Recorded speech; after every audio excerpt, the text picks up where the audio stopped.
Hi everybody, we're here. Uh, it's nice because this room is actually quite dark, darker than my videos feed lets on, and that's really awesome. So um, I'm surprised.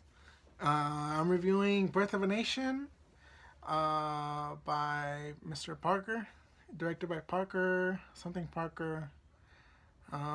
He's the main actor in the film. I just read a news article by, I believe, the Washington Post that described Parker's film in comparison with Master by the Sea and Casey Affleck, and how both of them had a film released in the Sundance Festival at the same time to raving reviews, and yet they receive a drastically different response or reception because um, Casey Affleck was able to, because Casey Affleck received threats from he got sued for women, for not giving credit to women and for sexually assaulting them during the filming of a documentary. And Turner, I can't remember his name there, so I'm just gonna go with Turner. Turner was also accused again of having raped a woman in college, and the difference between them two, the difference between them two, and how it's linked to the response of how it's linked to the reception of the film, of the two films, is that uh, Turner turned away Oprah's help to help him like with PR, and the black community has this value where if you give back to a community after you make it to the top, you give credit to those below, so that um, you it's just a value that the black community has, and he did not do that. He rejected Oprah's help. They gave him pointers. They gave Turner pointers to how to deal with the situation. He didn't seem to take the pointers into account. Um, he he didn't really handle the situation well. So on the other hand, because Affleck had such a crazy, he resolved the problem with the other party in a undisclosed way. So they kind of left it at that, and Affleck had an incredible PR system, PR management team, and he's white, so that has something to do with it. And he came from a position of privilege where he could hire this PR, and his individual attitude kind of reflected in the fact that he was able to handle the situation well, and he won an Oscar for Manchester by the Sea, whereas Turner did not receive. He went down. His film has largely disappeared from. It didn't make that much money. I think it made like $15 million, and that's nothing, guys. For a Hollywood-ish film, I don't know if it was Hollywood, but for a big scale film, this movie did not really yield that much money.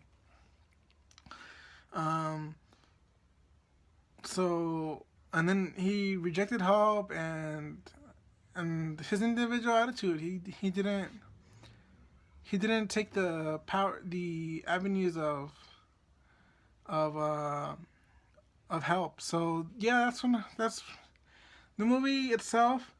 I mean, I thought it was good. I watched Manchester by the Sea just yesterday, so I can compare both of the films like really well since it's still fresh in my mind. I thought uh, Manchester by Birth of a Nation deal with slavery, a revolt by Nat Turner.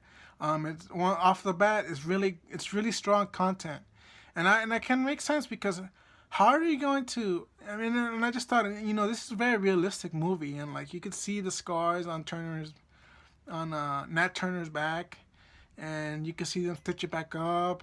You can see a man get hit with a pickaxe, and the front of his tooth was taken off, was picked off, so that they could feed him because he didn't want to eat. And there's that. So it's very gory, very realistic, and I just it made sense because how can you be like really like use your imagination in this movie? Like the only way that you can actually accurately use imagination in this movie to make people imagine things about slavery because of with the cold hard fact of how realistically brutal it was to have the only way really that I can think of off the top of my head is that you make the scenes in the movie, you make people imagine how deeply traumatic the event was.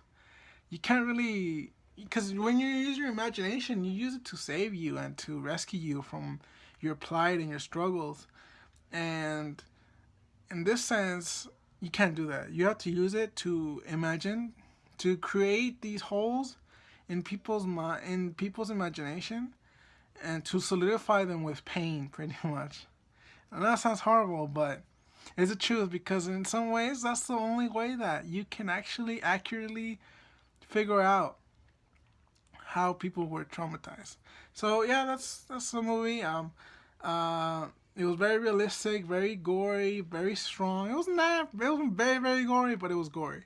Um, yeah, I thought it was the reception of the film hasn't been spectacular. Part and fault due to Parker or whatever his name is, fault and being black and not coming from a position of privilege. So of immense privilege. So there's that going for him, and I thought the movie was great though.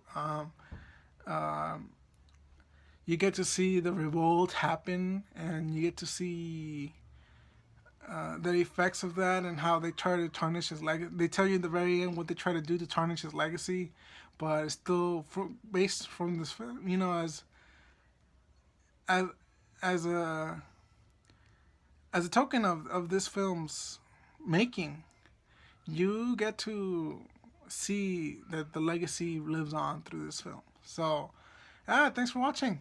Like, comment, subscribe. Let me know what you think. And let me know what you think about the comparison between Manchester by the Sea and Birth of a Nation.